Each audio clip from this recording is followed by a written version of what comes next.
Hello everyone, আপনারা সবাই কেমন আছেন? আলহামদুলিল্লাহ, আমিও ভালো আছি। আজকে আমি আবার আপনাদের জন্য আরেকটা রেসিপি নিয়ে আসছি। এটা হচ্ছে আপনার শুটকির রেসিপি। প্রথমত আমি শুটকিগুলো আগে ফ্রাইপ্যানে করে চালে নিচ্ছি। এরপরে এখন আবার তেল দিয়ে নাড়তেছি। নাড়ার পরে আমি একে একে পেঁয়াজ,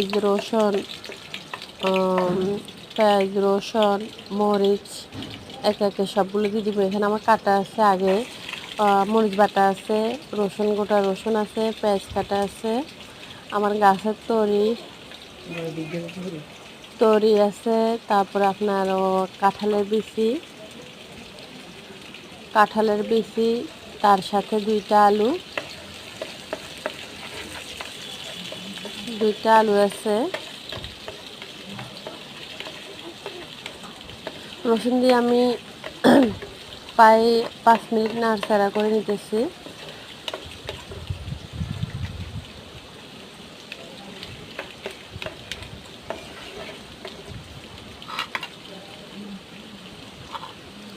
আমি আবার রান্নাতে আপনার মরিচ বাটা পছন্দ করি। অনেক অনেক আপু জানি না মরিচ বাটে কিনা। আমার এটাই পছন্দ, কারণ আমি সবসময় মরিচ বাটে রান্না করি।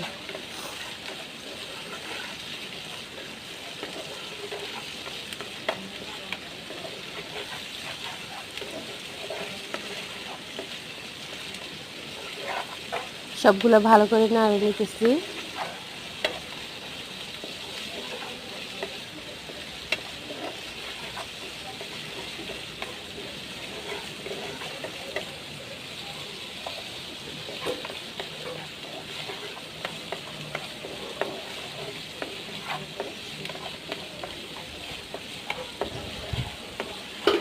অনেকে মাছ মাংস পছন্দ করে, আবার অনেকে মাছ মাংসের সাথে আলাদা আলাদা কিছু রেসিপি পছন্দ করে।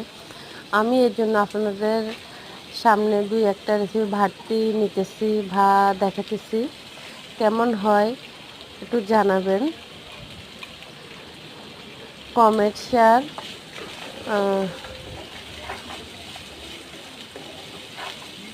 ইনবক্সে জানাবেন। সাবস্ক্রাইব আপনাদের যেমন ভালো হয়, যেভাবে পারেন